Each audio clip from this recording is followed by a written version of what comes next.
Welcome to the show, Gina. It's my pleasure to be here, Abby. Thank you so much for having me. With pleasure. Before we hit record, just for those of you who are listening, Gina and I were discussing how we have a common friend, Lynn Eyre, who appeared in my previous podcast. And I'm so glad because she's such a wonderful lady. And I'm just so glad to have you and explore that we have so many mutual connections. Absolutely. And they'll only get deeper and wider as you continue to interview some more fascinating people like Linnea Johnston, who big up for our girl. And a big up for you. You've been on TEDx, you've written 2 books, you're coaching founders. There's so much more, but I want to dig into it. Tell me about your story and how did you even come up with this idea of the CEO's voice? Have you heard of the concept of Ikigai? Yes, I have, and I have that book. The concept is effectively that you take what you love, what you're good at, what the world is prepared to pay for, and something else, but I forget the fourth. And you combine all of these in a way that really makes you feel like you've brought a sense of yourself, a sense of purpose to the world. Now, while I have been fascinated by communication for as long as I can remember, I've also been fascinated by the voice, by performance, and by how people use language. So when I say for as long as I can remember, I literally remember my grandmother, who was an English teacher, responding to me when I said to her, "Granny, can I have a sweet?" Saying, "You can, Gina, but the question is, may you?" I love that example because, to be honest, I never paid attention to that difference. I'm not kidding. And this is the fascinating thing about language. As I have learned and studied, and I've spent time on 3 different continents, I've worked with clients on 6 different continents. Having worked with clients all around the world, I've realized that communication is an imperfect science. And it's always going to be imperfect because the very nature of communication is what I say is not necessarily what you hear. There is something that happens in between that communication process. What affects that is our context, our background, our education, our culture, even our religion, our expectations, our beliefs. And so it means that a sentence that is as simple as something like the quick brown fox jumps over the lazy dog, which is an example that people use to test fonts and to make sure that you can type all of the letters of the alphabet, for example, is highly contextual. You'd think that would be international, but what makes a fox quick? What color is brown? Why is the dog lazy? Why would a fox be jumping over a dog?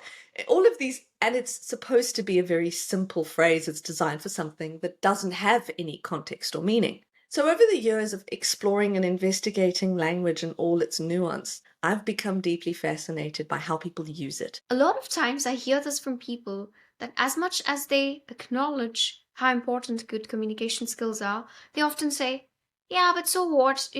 I just want to talk how I want to talk." But I think from what you say, you are going to miss out a lot in life. Maybe if people don't actually hear what you're trying to convey, just because you don't know how to communicate. 100%. If you think about it like learning any skill, if you start at the beginning of your journey and you can do a certain amount of stuff, that's great. You do that. But if you want to become a master of your art, you have to be able to learn the depth and breadth of what you do because it gives you choice. It gives you the ability to decide, I'm going to use this skill set. We learn to talk shortly after we learn to walk. That doesn't necessarily mean that we learn to talk in a way that serves us or serves the people we're trying to communicate to as well as we could. You've coached so many people, and how are you helping them actually? When you're communicating with someone, it all starts with context. So when I try to help someone communicate, I need to understand what is the context in which we're operating. Often people come to me because they have challenges with specific format or style. I help them by understanding what is the context in which they are preparing for. What is the message that they want to deliver? Who's going to be listening to it? And this is the most important question. Why should anyone care? That's where the gold mine lies. Absolutely, because you can talk about whatever the heck you want, but at the end of the day, it's not about you. Your audience does not care about you. They care about the problems that they have. They care about how you can solve the problems that they have. They care about the insights that you share only in as much as it can affect them. So whatever context I'm working with, I will almost always ask people to answer these three questions. What do you want your audience to think? How do you want them to feel? And what do you want them to do as a result of the information that you're sharing with them? Think, feel, and do. If you can answer those three questions, whether you're writing a paragraph, a LinkedIn post, a blog article, a novel, you can almost always identify whether the message you're giving is serving those three purposes: think, feel, and do. And it's fascinating to go through these exercises because they can't often articulate that. And more often than not, they can't articulate the difference between think, feel, and do. Absolutely. And I've often heard people talk about think and feel, but do is very rare. The actionable bit, it's very rare in the advice that I've seen out there. Or Well, it's Adam, sometimes do give them an action, but the feel part is missing. So no matter what context, these three elements have to be consistent. well, they don't necessarily have to be consistent, but they have to be able to drive towards a point of consistency. So, for example, let's say I'm trying to convince people about the best way to grow a tree. I want them to think that it's good to grow a tree. I want them to feel that they want this tree to be happy and healthy. I want them to go and fertilize it. I want them to go and give it more or less water. Now, those are consistent, but it may be that I'm trying to actually shake them up. It may be that I feel like people are overwatering their plants, in which case I want them to think that overwatering is a dangerous thing. I want them to feel that a sense of guilt, a sense of responsibility. Oh, I should not be overwatering my plants, which means I want them to not water their plants. But yes, the three are consistent, but I'm actually trying to juxtapose some elements of those in order to help change behavior. So when we think about a do that is actually contrary to an existing behavior, you're not actually using the sense of congruence, you're using the sense of juxtaposition to be able to make a point. Interesting. I'm not kidding. I love that. So when you're trying to convince somebody of the opposite behavior, you have to have that juxtaposition element in the way you communicate, as against just having that in a flat format, if that's articulated properly. Absolutely. If you can get people to agree with you, they will probably love what you say, but it won't necessarily create change. Could you repeat it again? If you can continue talking about what people already agree about, they will love what you say. They'll agree with you, but it won't help them change. When we refer back to what's happening in our brains, if our brains process information that already operates with our worldview, we do the same thing we've always done.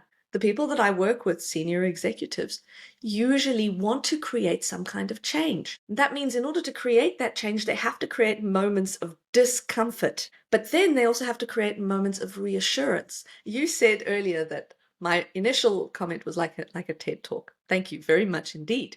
And that's because I am trying to create moments of emotion that are almost like a roller coaster. I want people to feel warm and friendly about me at the beginning. Then I want them to feel really happy, and then I probably want to mix things up a little bit and start to challenge them. And then I might want to take them down into a position where they feel really uncomfortable. And then I might say, but it's okay, because if you are uncomfortable, there is something you can do to reach that level of comfort again. And by doing that, you can create a new or better version of yourself.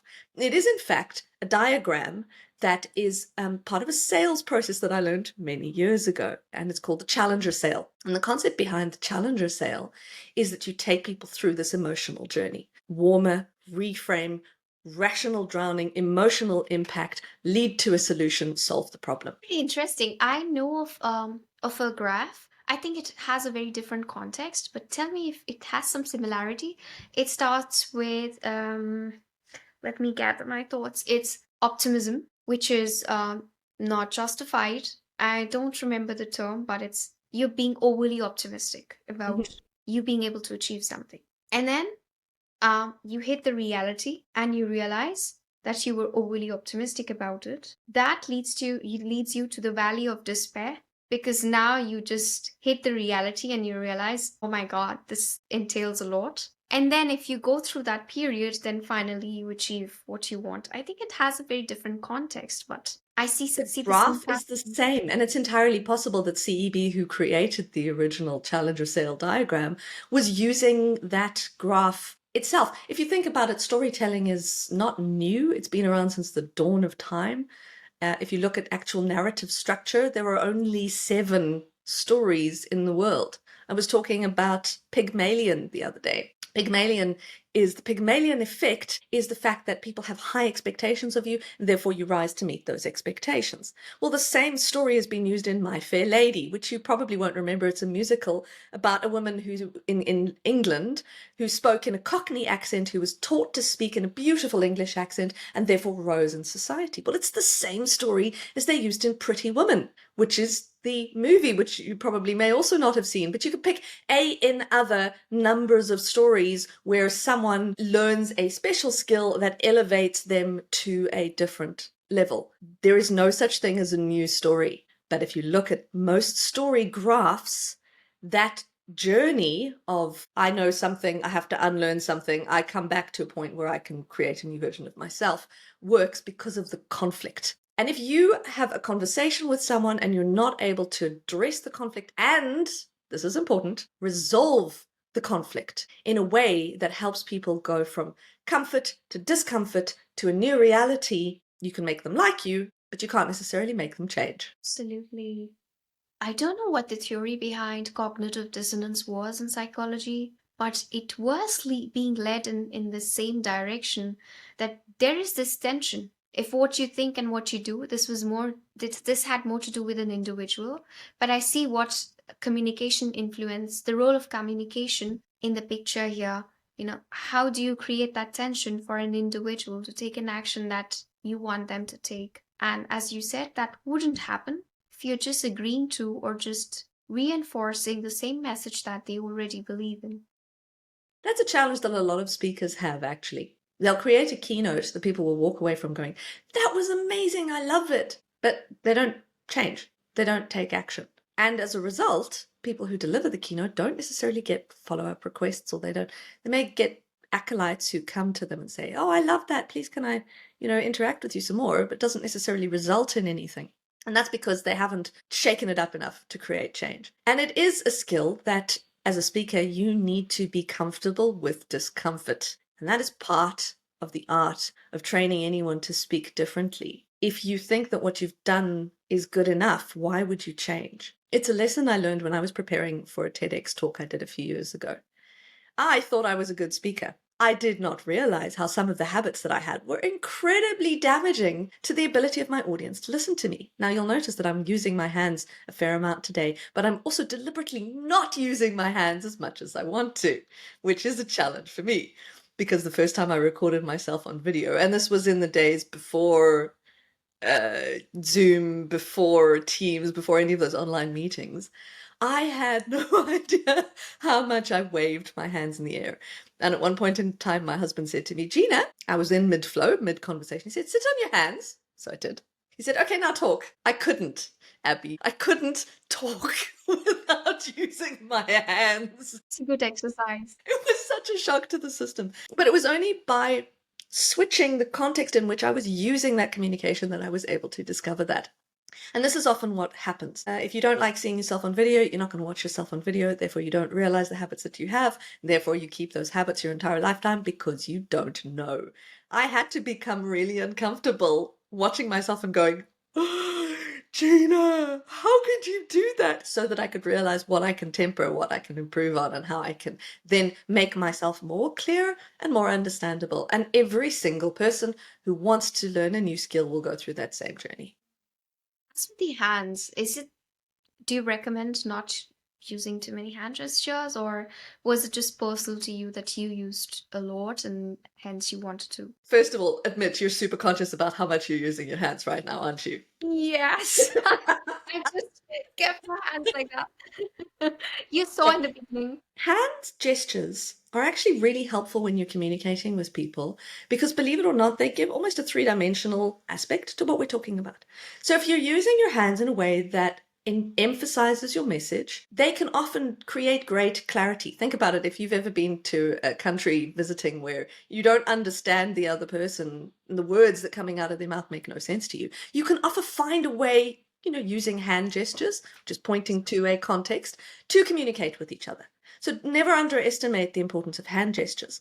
But also, if you think about your performance as a three-dimensional space, if I am simply talking to you, that's one dimension. If I am talking to you in a monotone, that is another dimension that allows you to see how important it is to be able to vary your voice. So your vocal variation is another dimension of that. If you add your hands, you can create a third dimension. Now, obviously, it's 2D, it's flat, it's on the screen, but you've got audio as well. The audio varies, but someone who is just listening to this will not be able to see my hand gestures. They won't be able to understand whether my body language is open or closed, whether I'm comfortable or not. Hand gestures that enhance your performance or create extra meaning for your audience. Now, some people are very poor at hand gestures, and you have to actually teach them to create meaningful, but they can also become a little bit too much. Now, in your context, I don't think hand gestures are distracting for the audience. In my context, when I was using them so much, all you could see was the hand gestures, and they prevented people from actually understanding the message that I was communicating.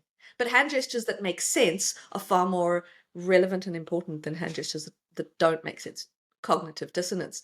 If I'm saying I want to go out there into the world, I'm using a sweeping generalized hand gesture. If I say I want to go out there into the world, well, that hand gesture pointing towards my chest is completely contradictory to the message that I'm saying. That means that I'm going to create cognitive dissonance and confusion in my audience. So your hand gestures must be congruent with the message that you're sharing. Wow, I think it's very important to understand when to have congruency and when to have that dissonance. I think it's like a tool. So be congruent Absolutely.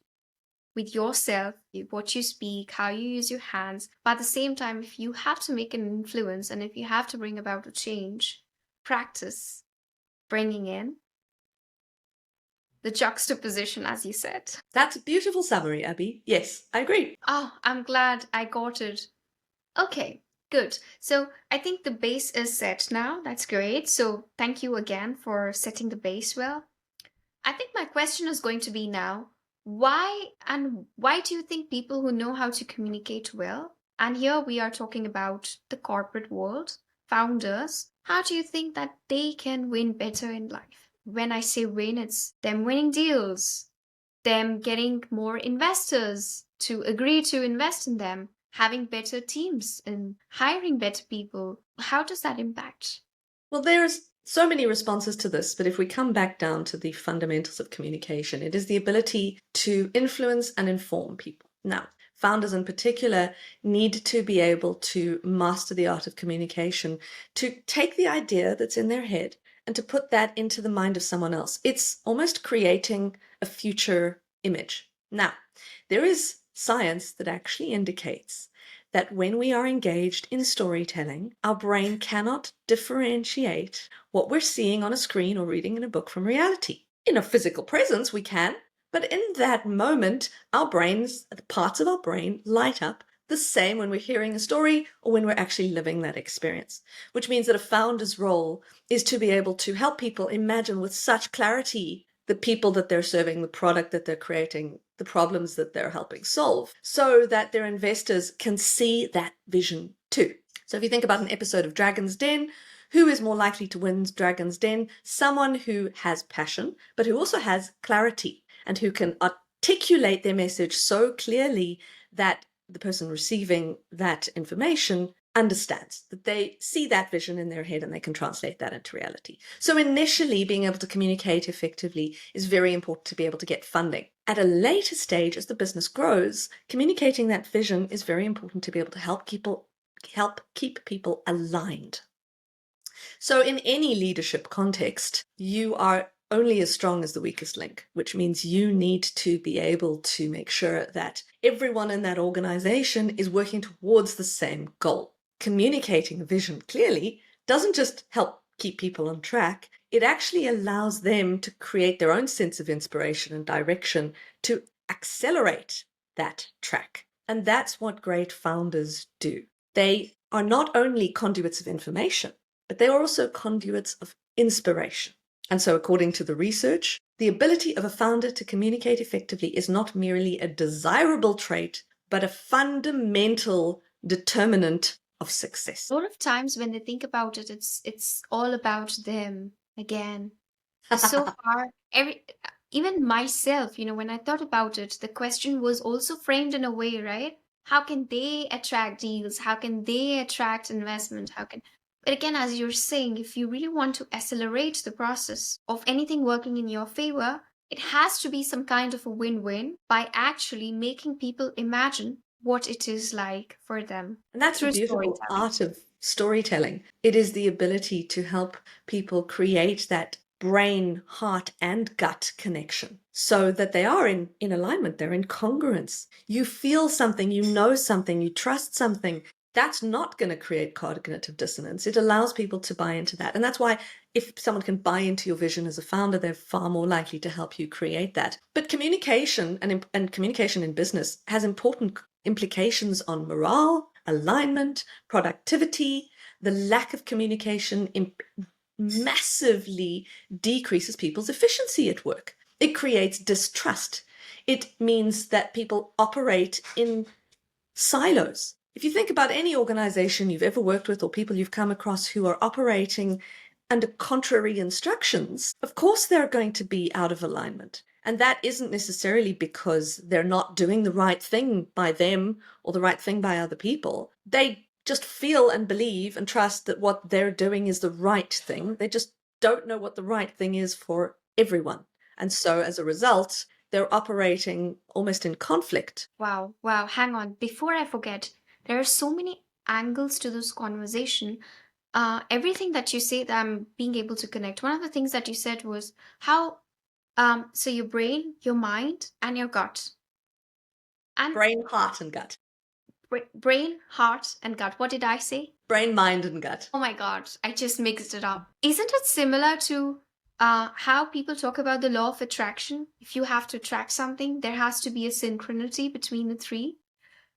And it's funny because you apparently, as per this way of thinking, if you want to attract things, you have to have some kind of alignment between the three. That helps you attract the things that you want in life. But the same alignment holds true when you want someone else to be attracted to your idea because you want them to believe it as much as you want your thing to be attracted to you. I'm not sure if I explained it well, but I think you've got that. I think that's quite beautiful, and I hadn't thought of it in that context. If you think about it in a more corporate context, let's think about strategy, goals, and execution. If your strategy is consistent and coherent, your goals are in alignment with that, then people can execute against that. So it's a question of turning vision into reality by taking small steps every single day. So yes, if you think about head, heart, and gut, if someone has a head full of plans, a heart full of dreams, and a gut full of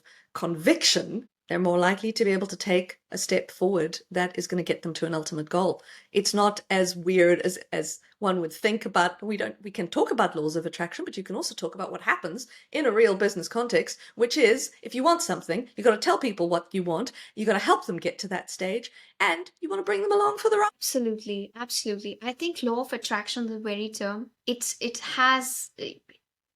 has become kind of a bad word because it has been used in a very superficial way. Mm. But again, as you rightly mentioned, just forget about this term itself. But if you were to think, if I believe with pure conviction, I think in my head that this is the way to go, and I take relevant actions, what's there to stop me? So that's law of attraction. I mean, it's not any philosophy, it's just simple. People have, yeah, I think one of the problems with the law of attraction is that it has been misused in contexts in that people go, I believe, I believe, I believe, but they take no action exactly. towards turning that belief into reality. Many, many years ago, I happened to find myself in a church where a minister was giving a sermon about a red bicycle. Okay, why would a minister be talking, a spiritual guide, talking about a red bicycle? But his point was this. People will often say to whatever spirit they believe in, God, give me a bicycle. And then they'll do nothing. How will that bicycle manifest itself? His advice was don't just ask God for a bicycle. Ask God for a red bicycle with a bell and a little ribbon on the front. Imagine yourself pedaling that bicycle. Feel the wind in your hair as you go down the road on that bicycle. And then what'll happen is that if that is so clearly fixed in your mind, you might see that bicycle in the toy shop down the road. Yeah, Well, yeah. that's great, but now you've got to get to the bicycle. Well, if you are that motivated and you got your head, heart, and guts in alignment, you will start to identify ways of solving that problem. And ironically, the same is true in leadership. Help people understand that your product is a red bicycle with a shiny bell and a bow on the front. And then help them identify where your toy shop is, where they can buy it, how they can get involved, how your employees can create that red bicycle. And then go one step further and go, I want that red bicycle. I want it. I want it so much. I'm going to do whatever I can to turn that vision of a red bicycle into reality. Very well said. And it's very true, because if we go back to the corporate setup, if you as a leader, if you don't believe in any goal or the steps that one has to take, people will have no faith, and then you cannot expect any results whatsoever. So if you are communicating, there has to be that harmony, there has to be that conviction. Otherwise, it won't work. Absolutely. I never thought I'd bring up an example of a Methodist minister in the context of a podcast, but obviously his lesson stuck with me. I learned that long before I was exploring books like The Secret, which had its place. I think it helped a lot of people identify their goal. It probably helped a lot of people move towards that goal, but it certainly did some damage if people thought that they could merely imagine the concept of a red bicycle without actually going out and finding out how they can find the pocket money or earn the dollars that they needed to buy that bicycle. Absolutely. I have an alternative book. It's just on my shelf right now. I was looking at it. It's called Reality Transurfing. Reality Transurfing. And it has been written by a Russian quantum physicist. And it's this thick of a book, but he basically explains things from a quantum physics perspective as to how you can achieve things. And it's funny because he tries to be as scientific as possible, but he also talks about the three element alignment that you were talking about. That got me interested. He was talking about mind, heart, and your gut, and actions to be able to achieve things in life, anything in life. Well, there you go. If a quantum physicist said it and I said it, then it must be true. It is. I mean, it works, right? And you're absolutely right. The book, The Secret is great, but it has received some negative reviews because a lot of people just wanted to wish and wish with no actions whatsoever. But I absolutely love how you've tried to connect this idea to how people can communicate, not just to bring benefits to themselves, but also to the ones around them. If you think about it, when you're in the middle of telling a story that really is meaningful to you, and it could be that's really exciting for you, or it could be that's really terrible for you, in that moment, we know your brain of your listener cannot differentiate between the clarity of the experience that you're describing and the experience itself. They're empathizing with you. So the art of doing this in a corporate context is being able to help those who are in the context with you, whether you're in a board meeting or presenting to 1,000 people or simply having a conversation one-on-one with a staff member. It is that ability to create that sense of almost perfect connection. And when you leave with clarity, action that heads you in the right direction is inevitable. Of course, what happens after that, it depends on how convincing you were during that period, and also 1,000 other things about follow-up. But in that moment, I don't know if you've ever had that conversation where time just ceases to exist. We're in a state of what Csikszentmihalyi would call flow. I think maybe that's my ultimate goal with helping people with communication, is to put them in a moment of flow and put everyone else who's engaged with them in that moment of flow, where they're so obsessed by what they're reading or hearing or watching that time ceases.